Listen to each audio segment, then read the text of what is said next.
REG tests tax return preparer rules by asking who the preparer is, what responsibility applies, whether the tax position has enough support, and whether disclosure or documentation changes penalty risk.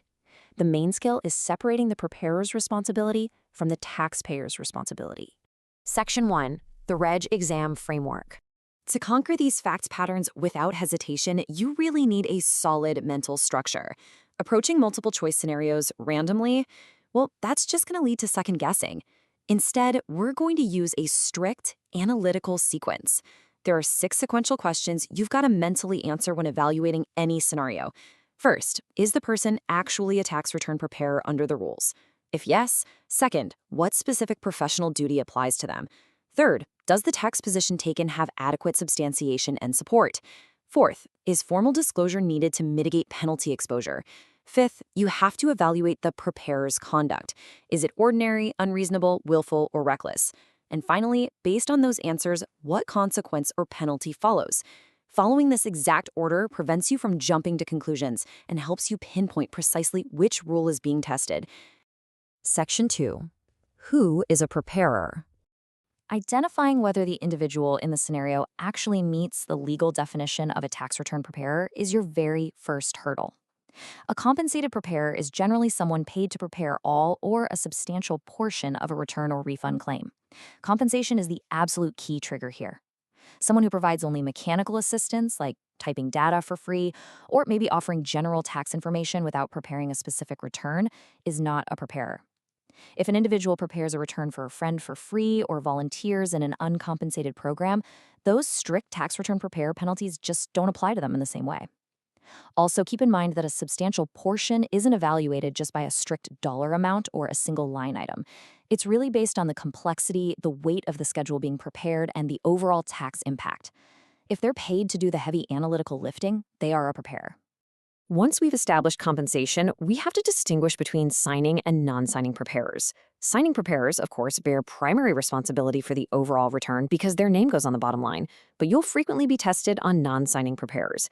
Even if a professional doesn't sign the final return, preparing a substantial portion of that return for compensation absolutely locks them in as a tax return preparer. For example, let's say an individual is hired for a fee specifically to prepare a highly complex Schedule C for a business, and they then pass that schedule to the primary accountant who simply incorporates it and signs the overall return. That initial individual, they are still considered a non-signing tax return preparer. They are fully subject to preparer rules and penalties for the portion they completed. Section 3. Duties and preparer penalties. As a compensated preparer, you have strict administrative and ethical duties. You must obtain a preparer tax identification number, or PTIN, and place it on the return. This is crucial because the IRS uses the PTIN to track preparer patterns and compliance. You've also got to sign the return after it's completed, but before it's presented to the taxpayer. You must provide a completed copy to the taxpayer. You're required to retain records, like a copy of the returns or a detailed client list, typically for 3 years. And above all, you must exercise due diligence. Due diligence means taking reasonable steps to ensure the tax return is accurate and complete based on the law. Failing any of these basic administrative steps triggers specific, distinct penalties for each failure. Now, this brings us to the boundary of reasonable reliance. You'll need to know just how far a preparer can go when accepting a client's word.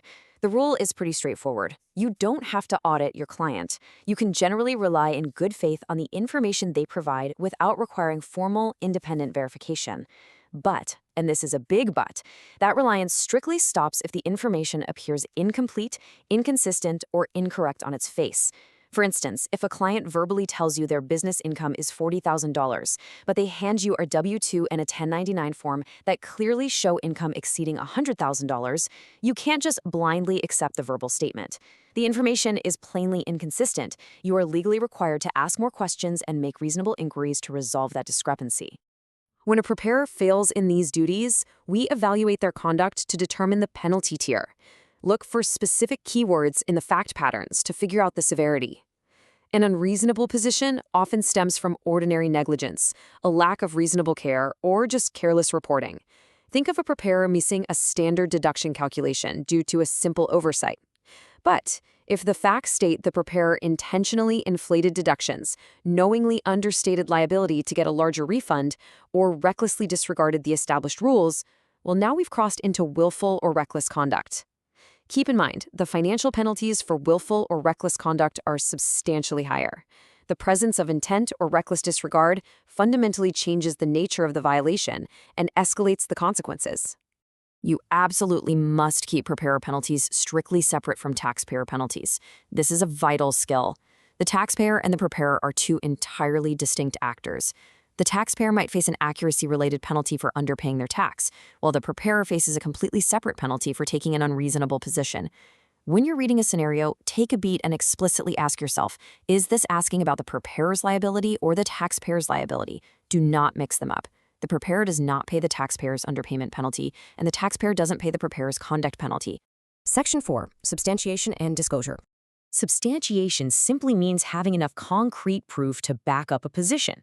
We're talking about records, receipts, written taxpayer documentation, and all the necessary facts to support a deduction, credit, exclusion, or reporting item. If a position lacks substantiation, it really doesn't matter how solid the underlying tax theory is. A perfectly valid business expense is going to fail completely if there are no records or receipts to back it up. A preparer has to ensure adequate substantiation exists before signing off on the position. If a client claims they drove 10,000 business miles, but outright refuses to provide a mileage log or any written record when asked, the preparer simply cannot take the deduction.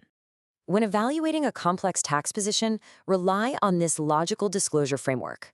First, check if the position has adequate support in tax law. Second, assess if attaching a formal disclosure to the return actually reduces the preparer's penalty exposure. Remember, to use disclosure to avoid certain penalties, the position generally needs at least a reasonable basis, meaning it's arguable, even if it's unlikely to prevail. Third, check if all the required documentation is present. And fourth, always verify the position is not frivolous. Formal disclosure can indeed protect a preparer from penalties under the right conditions, but you've got to walk through these steps systematically to determine if it actually applies. So there is a hard limit on the power of disclosure. While it might help reduce penalty exposure for a position with a reasonable basis, disclosure does not rescue a frivolous position. What's a frivolous position? It's one that is patently improper, baseless, or maybe just a protest against the tax laws.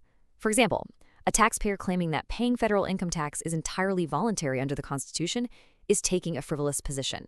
You absolutely cannot just attach a disclosure form to explain a frivolous position and expect protection. Doing so still leaves the preparer fully exposed to penalties. Section 5. Exam traps and scenarios. Applying this framework to specific fact patterns is where you really prove your mastery. Let's look at a highly specific point you need to be aware of: foreign reporting awareness. Taxpayers may have separate foreign account or foreign asset reporting duties. The trap here is thinking that just because the income generated from a foreign asset is accurately reported on the standard tax return, all obligations are perfectly met. They are not. Holding foreign accounts often triggers entirely separate disclosure forms. Failing to file these separate forms carries distinct penalties, regardless of whether the income itself was perfectly reported and the tax was fully paid. Let's walk through an original scenario to see this in action. Imagine a preparer is engaged to file a return featuring a massive business deduction. During the process, the client provides absolutely zero written support or receipts when asked. If the preparer proceeds and signs anyway, they failed their duty to secure substantiation. They cannot claim reasonable reliance here because relying on zero documentation for an unusually massive deduction is inherently unreasonable. The preparer's thought process must be to request the documentation, and if it's not provided, the deduction cannot be taken. The preparer here would be exposed to penalties for an unreasonable position, which, again, is completely separate from whatever underpayment penalties the taxpayer faces. In our second scenario, consider a taxpayer who earns interest from a foreign bank. The preparer ensures the interest income is reported perfectly on the correct tax schedule and all tax on that interest is paid. However, the preparer and taxpayer fail to file the required separate foreign asset disclosure form. Even though there's no tax underpayment on the income itself, the failure to file the separate foreign reporting form triggers a specific failure to disclose penalty. This just goes to show that accurately reporting the income does not cure the failure to meet a separate administrative reporting duty. You always have to assess both the income reporting and the asset disclosure requirements. Let's methodically review the most common traps folks fall for. Trap number 1, assuming every helper is a tax return preparer. In reality, remember that compensation is always required. Trap number 2, mixing up penalties. In reality, you must consistently separate the preparer's liability from the taxpayer's liability. Trap number 3, blindly accepting client information. In reality, you have to question incomplete or inconsistent data. You can't just ignore obvious red flags. Trap number 4, believing disclosure cures all issues. In reality, disclosure cannot cure frivolous positions. And finally, ignoring missing documentation or forgetting those separate foreign reporting duties will lead you straight into incorrect answers. Spot these specific traps instantly, and you'll navigate these questions with total control. Tax return preparer questions become easier when you identify whether the person is a compensated preparer, determine the duty, check support and disclosure, separate preparer penalties from taxpayer penalties, and decide whether the conduct is unsupported, unreasonable, willful, or reckless.